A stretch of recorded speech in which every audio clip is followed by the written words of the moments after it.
Halo, tes tes 1 2 3. Apakah suara saya dengar, Mbak? Iya Pak, sudah terdengar Pak. Baik, saya mungkin kalau teman-teman lainnya yang merasa berat ya off cam, oke, nggak masalah. Sebelumnya, Bismillahirrahmanirrahim. Assalamualaikum warahmatullahi wabarakatuh. Selamat sore semuanya. Waalaikumsalam. Sore. Waalaikumsalam warahmatullahi wabarakatuh. Sore, Kak. Ya, perkenalkan, saya Alif Rahman Setianto, yang akan nanti beberapa mungkin 1 jam ke depan kita akan membahas tentang soal-soal makroekonomi tahun lalu ya, untuk teman-teman kalian semua akan menghadapi ujian tengah semester yang akan dimulai di hari Senin besok. Sebelumnya saya Alif Rahman Setianto. Di semester ini saya mengampu kakak-kakak tingkat kalian di semester 6 ya. Kalau di semester genap itu mata kuliah peminatan ekonomi perencanaan.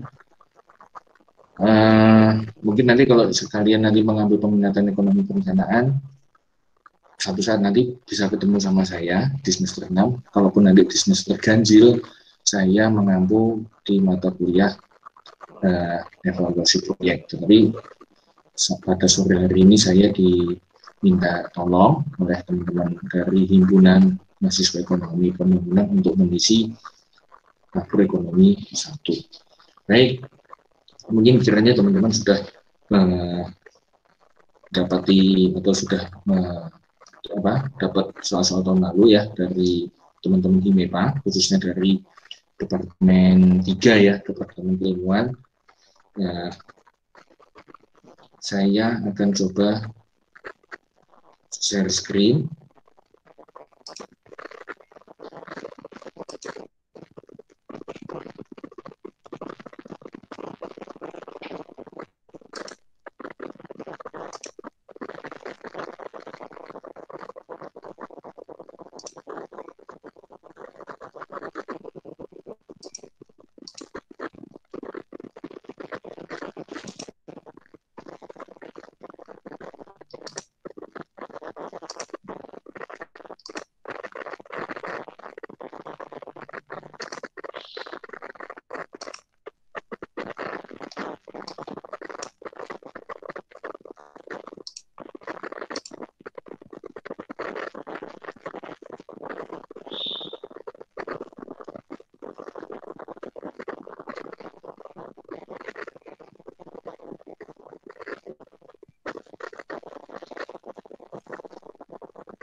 Mbak Austin udah kelihatan apa belum ya Mbak ya? Sudah Pak, sudah kelihatan. Ini ya, yang apa, Microsoft Word ini ya Mbak ya? Iya Pak. Ya, oke, soal-soal tahun lalu, berarti ya, saya tidak akan membahas semuanya. Nanti teman-teman bisa mencarinya googling aja ya.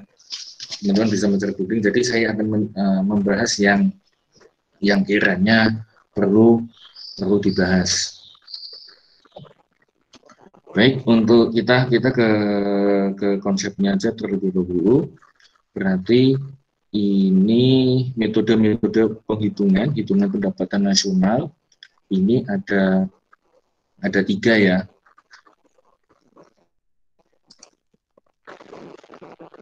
Ada metode produksi pendapatan, kemudian ada metode pengeluaran ya.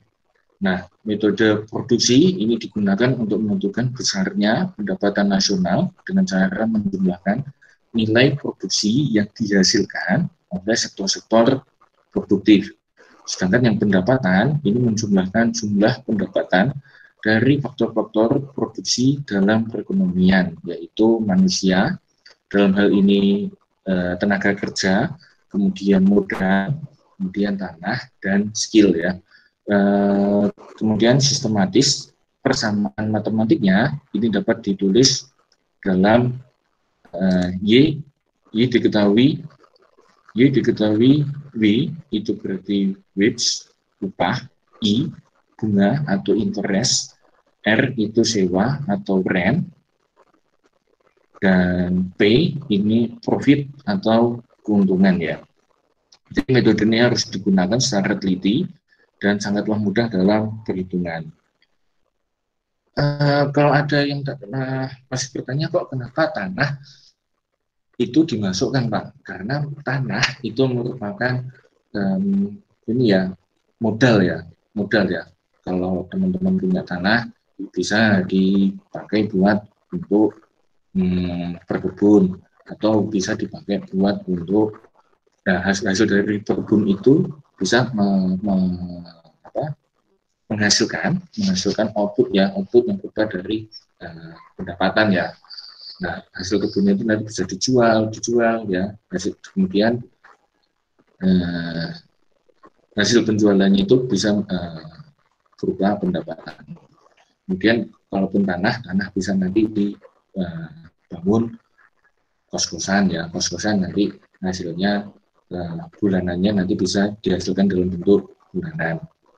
Baik, kemudian pengeluaran ini berarti Y persamaannya, berarti metode ini mencoba untuk menghitung pendapatan nasional dengan cara menjumlahkan semua pengeluaran ya. Berarti sistematis persamaannya ini identitasnya Y sama dengan agregat expenditure AE, berarti sama dengan C itu konsumsi ditambah I investasi ditambah G berarti government ya, ditambah government itu berarti pengeluaran, berarti X itu ekspor dikurangi M itu impor. Pada dasarnya metode pengeluaran ini ada beberapa kelemahan. Adanya faktor pengeluaran ganda yang tidak dinilai, misalnya tidak semua pengeluaran, baik itu konsumsi maupun rumah tangga. Bisa juga pengeluaran tersebut tidak untuk menghabiskan kegunaan value atau nilai, tetapi bertujuan untuk berinvestasi. Namun, perhitungan pendapatan nasionalnya dengan mudah, pengeluaran relatif lebih mudah, terutama dalam pendapatan dan penjajahannya. Kemudian, ada pengeluaran, ada pendapatan, dan produksi. Ya. Nah, ketiga ini yang merupakan ketiga metode yang digunakan untuk menghitung pendapatan nasional secara global ya. Kemudian apa yang dipakai di Indonesia? Baik, yang di Indonesia yang digunakan ini adalah di sektor produktif. Berarti sektor produktif itu yang pertama ya. Yang pertama ini digunakan untuk menentukan besaran pendapatan nasional dengan cara menjumlahkan nilai produksi. Ini ya teman-teman ya. Berarti sektor produktif itu terdiri dari 9 lapangan usaha. Ada pertanian, agriculture, pertambangan, dan penggalian, bangunan, perdagangan, restoran, pengangkutan, keuangan, persewaan bangunan, dan jasa perusahaan, dan jasa-jasa lainnya. Sistematis persamaan metode produksi berarti Y ini berarti pendapatan nasional atau GDP, berarti Q1, Q2 dikalikan ketiga ini adalah jumlah barang pertama, dan P1, P2, P3 ini adalah harga barang pertama, kedua, dan seterusnya. Nah, teman-teman bisa melihat atau mendownloadnya itu di data PDS ya. Kalaupun di level nasional, ini berarti PDB, produk domestik bruto ya. Dan kalaupun itu levelnya provinsi kota ataupun kabupaten berarti namanya PDRB. Teman-teman nanti bisa melihat kalau itu levelnya skala nasional berarti namanya PDB menurut harga konstan pada tahun 2010 menurut lapangan usaha. Sedangkan yang levelnya provinsi, kota ataupun kabupaten, berarti teman-teman melihatnya yang ini ya, yang sektor produktif di Indonesia ini ya, teman-teman bisa melihatnya di PDRB menurut harga konstan berdasarkan lapangan usaha pada tahun 2010 ya. Ya, teman-teman bisa lihat di BPS masing-masing domisili kalian, daerah kalian itu bisa kalian lihat berapa sektor produktif di menurut lapangan usaha di daerah teman-teman tempat tinggal. Baik, sekarang kita ini ya yang tadi metode-metode perhitungan menurut pendapatan nasional. Sekarang kita ke nomor 2. Nomor 2 itu di soal kalau ada orang yang mengatakan bahwa inflasi itu selalu membahayakan perekonomian, bagaimana pendapat saudara? Begini, pandangan tersebut untuk inflasi itu tidaklah selalu benar. Inflasi dalam kadar tingkatan, jadi inflasi itu ada tingkatannya nih, teman-teman. Ada yang ringan, ada yang sedang, menengah, kemudian ada yang tinggi ataupun hiperinflasi ya. Oke, nggak apa-apa, nanya dikit karena ini sebagian dari kalian pada ikut sobrun ya. Iya, Pak. Oh ya, nggak masalah. Nah, sekarang kita balik lagi ke sini. Pandangan tersebut tidaklah selalu benar karena inflasi ini ada tingkatan-tingkatannya. Ada yang ringan, ada yang sedang, ada yang berat ya. Selama ini ada konsensus bahwa pembagian tingkat inflasi sebagai berikut. Ini menurut ini ya, ada yang inflasi ringan ini di bawah 10% per tahun, ada yang inflasi sedang berarti 10 sampai dengan 30%, kemudian ada yang inflasi berat ya antara 30 sampai dengan 100%, kemudian ada hyperinflasi di atas 100% atau per tahun. Hyperinflasi ini negara-negara yang berada di kawasan Afrika ya tentunya ya. Kemudian yang inflasinya sedang, ringan ini yang negara-negara yang notabene di kawasan negara-negara maju, dan yang sedang sampai dengan berat itu berada di negara antara negara-negara berkembang sampai dengan negara-negara terbelakang. Itu pandangan inflasi. Kemudian bagaimana cara menanggulangi inflasi yang sudah tinggi. Cara menanggulangi inflasi yang sudah tinggi, karena namanya inflasi itu jumlah uang beredar yang sudah sangat terlalu rigid dan sudah terlalu banyak ya, karena yang namanya uang beredar itu juga pasti akan menimbulkan konsumtif ya, Jadi cukup dengan mengurangi jumlah uang beredar, dan BI itu selaku Bank Sentral Indonesia ini menerbitkan surat berharga ya, yang kemudian bisa dilepas ke pihak masyarakat umum, kemudian masyarakat umum itu bisa membelinya. Jadi mengurangi jumlah uang beredar dengan beralih ke era sekarang ini ya, era e-money ya. E-money ini bisa menggunakan kartu, sekarang bisa menggunakan e-merchant kalau teman-teman mungkin di sini saya yakin sudah sangat familiar dengan yang namanya Shopee Pay, ya, Shopee, kemudian GoPay, OVO, link aja dan lain-lainnya. Itu salah satu bentuk terobosan dari pemerintah untuk mengurangi jumlah uang beredar. Jadi semuanya sudah beralih menjadi uang elektrik ya, seperti itu. Kemudian kita berlanjut ke soal nomor 1. Ini saya stop sharing terlebih dahulu.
Oke, kelihatan ini teman-teman yang soal untuk nomor 1 ya.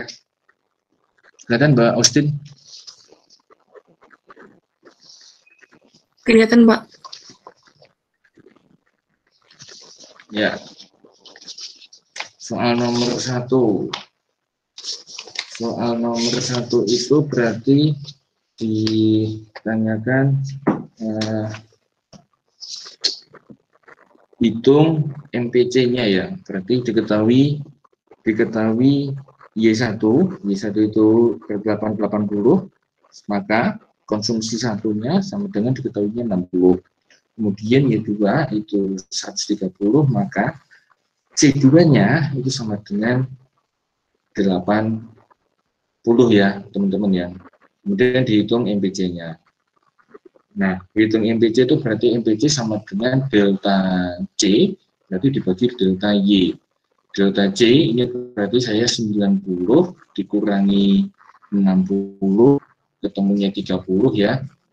Kemudian 130 dikurangi 80, berarti ini saya ketemunya 50. Berarti 30 per 50, saya ketemu 3/5, ini masing-masing dibagi habis ya, masing-masing dibagi 10 gitu loh, biar cepat habis saja. Jadi langsung saya bagikan yang paling angkanya paling tinggi ya, teman-teman ya. Kemudian ini rumusnya berarti sama diketahui C sama dengan A plus BY. Kalau sedangkan berarti konsumsi, berarti S itu berarti saving, berarti diketahui S sama dengan minus A ditambah 1 minus B dikalikan Y, berarti Y-nya ini pendapatan. Berarti hitung Y per Y sama dengan C ya. Ini ketemunya saya pendapatannya 60 ya. Kemudian saya scan ke buka lagi ini.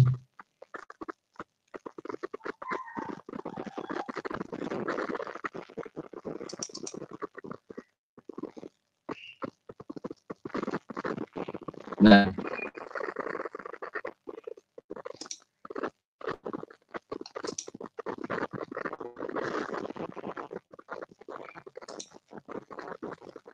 berarti saya ketemunya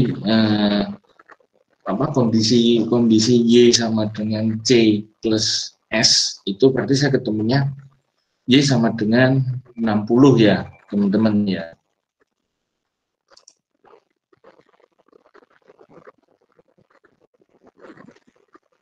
Kemudian bagaimana jika ketemu dengan investasi senilai 20? Baik. Nah, rumusnya ini saya dapatkan dari 1 dibagi 1 minus B, berarti ininya A ditambah I. Berarti ketika investasi masuk sama dengan I itu sama dengan S, saving, investasi ditambah dengan saving ya. Nah, dari ini saya ketemunya 160 dan fungsi dari konsumsi ini saya dapatkan C sama dengan A ditambah B, berarti sama dengan 108 ya. Dari ini saya langsung kita masukkan aja ke persamaan ke savingnya, ke investasi S atau sama dengan investasi itu didapatkan S sama dengan 20 ya. Berarti kan karena minus A-nya ini minus 12 ditambah 1 dikurangi 3/5 dikalikan Y ya.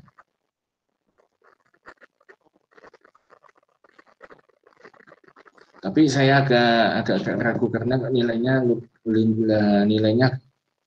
hasil outputnya agak jelek ini yang di soal tahun lalu ini.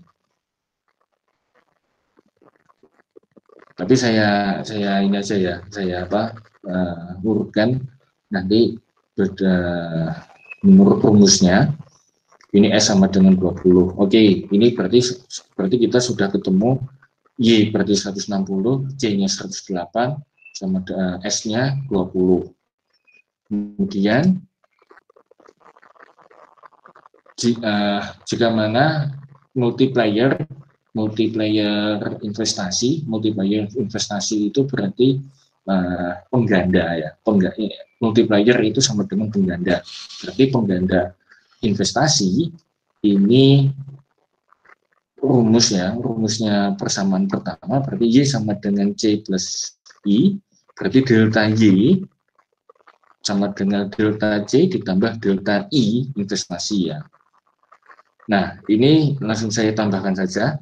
Berarti 30, delta C-nya itu berarti sudah ditemukan 30, berarti 30 ditambahkan 20, berarti sama dengan delta Y-nya sama dengan 50 ya. Kemudian interpretasinya, seberapa besar tambahan investasi delta I bisa merubah pendapatan nasional delta Y, sangat dipengaruhi oleh multiplier effect dari tambahan investasi tersebut ya. Jadi interpretasinya, kemudian grafiknya saya buat seperti ini ya, dimana ini sumbu Y, berarti ini adalah sumbu X ya teman-teman ya.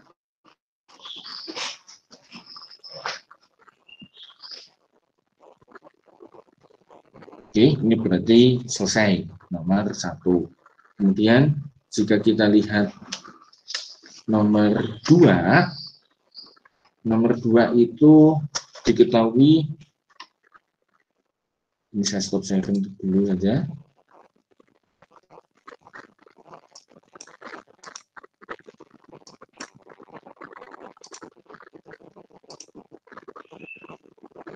Nomor 2 itu berarti soalnya diketahui pengamatan ekonomi, besarnya konsumsi 360 dan pada saat pengamatan ekonomi APC sama dengan 0,9, besarnya konsumsi berarti 360 dolar dan pada saat pendapatan nasional $500, besarnya konsumsi 440 dolar sedang volume investasi I berarti 80. Dari data-data ini tentukan ya, tentukan. Saya hanya memberikan untuk nomor 2 ini pemantiknya aja nih teman-teman. Nanti teman-teman yang melanjutkan sendiri saja. Nomor 2.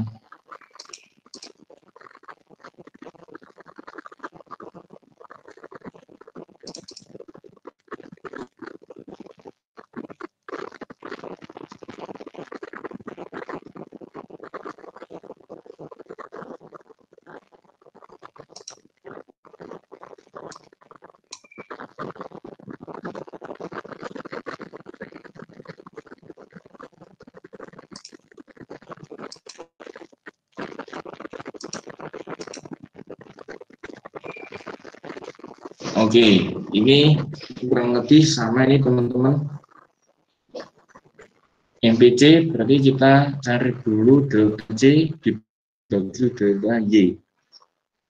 400 itu didapatkan dari mana? 400 itu berasal dari konsumsi ketika pendapatan nasional itu terjadi ya. Berarti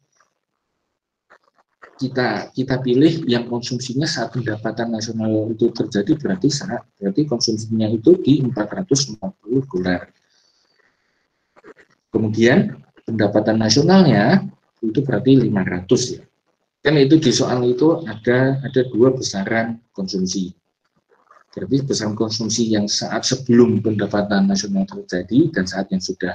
Kita pilih yang saat sesudah pendapatan nasional terjadi.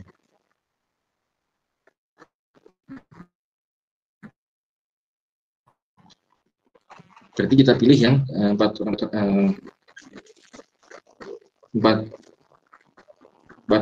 ya. 400. Oke, bisa salah nih. Harusnya ini 440 karena di soal 440 ini. Berarti 440 sama-sama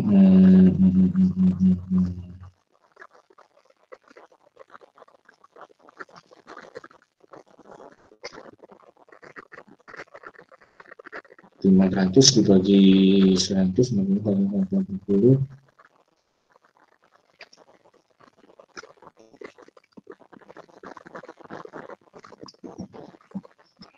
Saya kira tadi nilainya 400, ternyata ini 440. Ya, ini harusnya 440, berarti dibagi, berarti sama dengan MPC-nya ini 44 per 5. 44 per 5.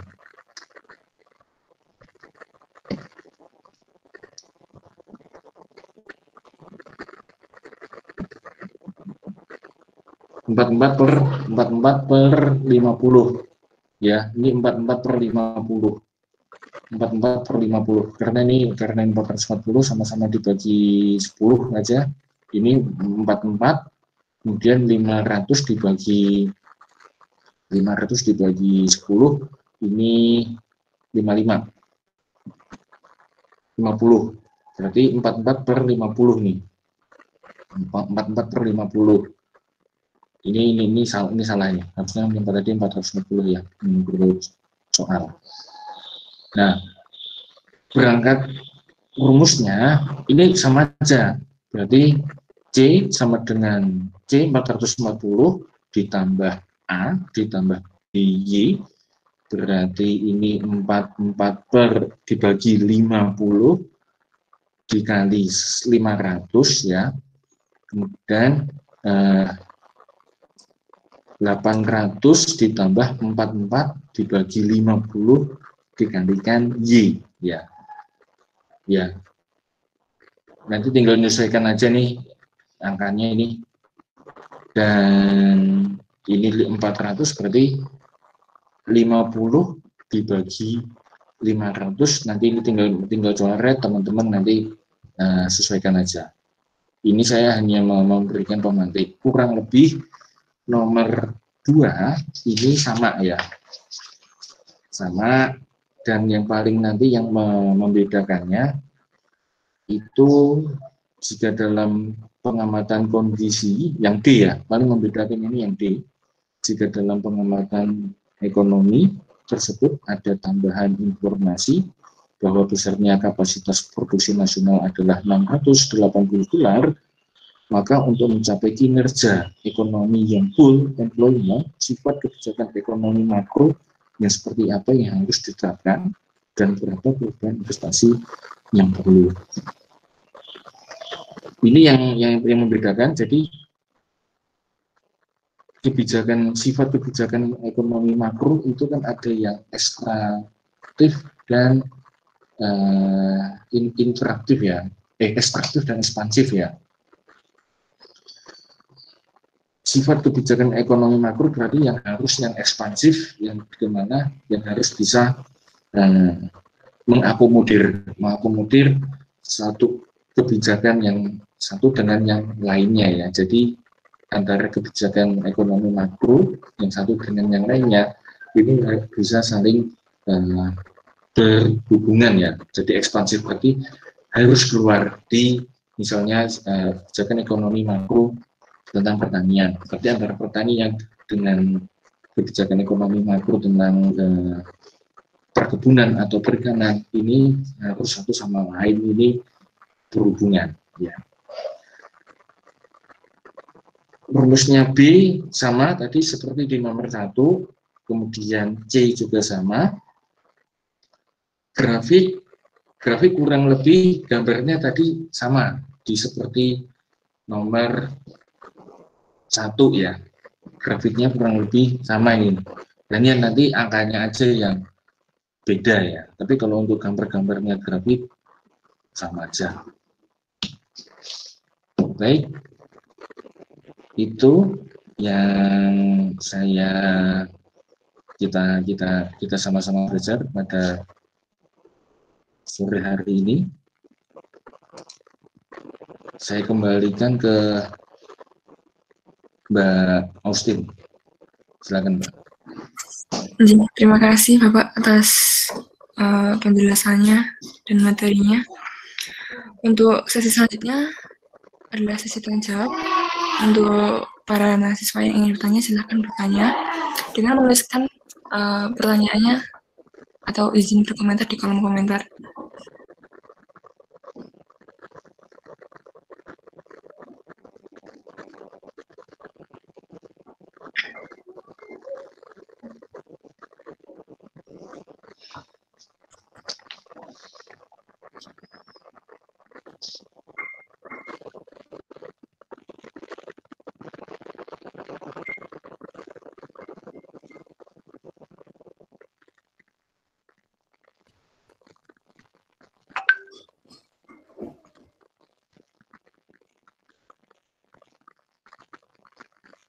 Oke, ini mungkin saya mau sedikit interaksi aja Mbak Austin. Ini Mbak Austin dan teman-teman ini semester berapa ya? Ini semester 2, Pak. Mbak Austin juga semester 2? Iya, Pak, semester 2. Oh ya, ini berarti materi dan terakhir di perekonomian 2 sektor atau 3 sektor? Gimana, Pak? Materi terakhir jelang UTS itu di perekonomian 2 sektor atau 3 sektor? Kalau dari kelas saya itu 2 sektor, Pak. 2 sektor. Kalau yang kelas teman-teman yang lain, apakah sama atau ada yang dosennya kan sama semua ya Mbak ya, Bu Fatimah? Iya Pak. Semuanya sama nggak? Maksudnya nggak ada yang ada yang dosen lain gitu? Kalau itu kurang tahu ya Pak. Sebenarnya beda-beda deh Pak. Ya. Berarti kalau perekonomian 2 sektor itu ini esensinya berarti kan kalau full 5 sektor itu ya, 5 sektor ya, itu berarti ada Y, C plus I plus G X dikurangi M ya. Kalau C ditambah C plus I ini masih perhitungannya saya kira masih cukup mudah lah. Kalau C Y sama dengan C plus I saya kira penghitungannya masih cukup mudah. Tapi nanti kalau sudah ketambahan G berarti pengeluaran government atau pemerintah, nanti teman-teman mulai pusing ada di ini ya, pajak ya, pajak, pertambahan pajak, pengurangan pajak, lalu muncul ekspor, lalu bagaimana mengurangi impor. Tapi saya kira kalau hanya tambahan investasi dan ya hanya tambahan investasi aja atau pengganti investasi, teman-teman saya melihat ya masih bisa ditangani lah ini.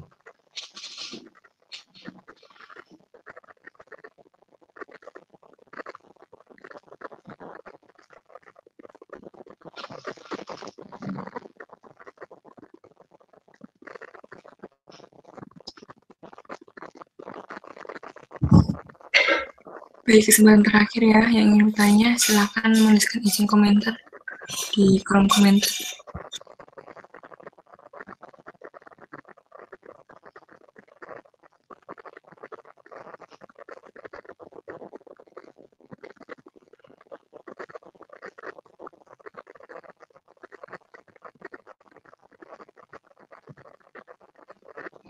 Nanti jawaban ini kemudian saya ada bahan itu Mbak, ya Pak, hitung-hitungan materi perekonomian dual sektor sama contoh-contoh soalnya nanti saya kirim ke WA-nya Mbak Ustin aja ya, biar di-share sama teman-teman ini.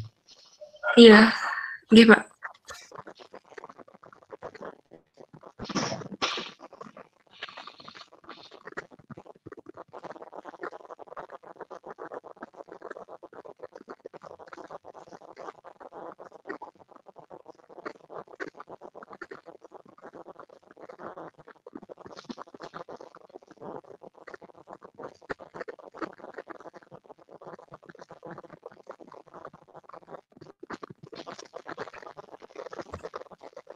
Baik, mungkin tidak ada pertanyaan ya dari teman-teman semua.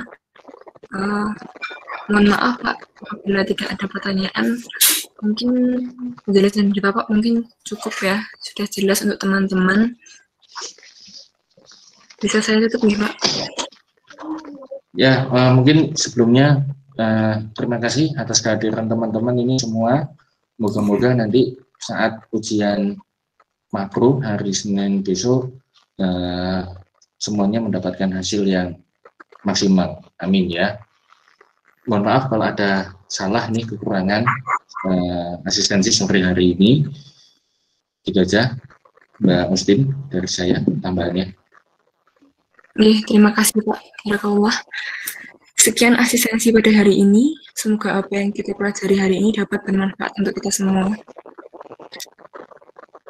Jangan lupa teman-teman untuk mengikuti sesi kuliah ini sudah 2 kali ya. Saya ucapkan terima kasih. Saya mohon maaf apabila ada kekurangan sebelum mahasiswa keluar. Silakan untuk mengisi link presensi ya. Nanti kita share di kolom komentar dan jangan keluar dulu. Maaf apabila ada kekurangan dalam asistensi hari ini. Good luck untuk teman-teman dalam mengerjakan UTS. Wassalamualaikum warahmatullahi wabarakatuh. Waalaikumsalam warahmatullahi wabarakatuh.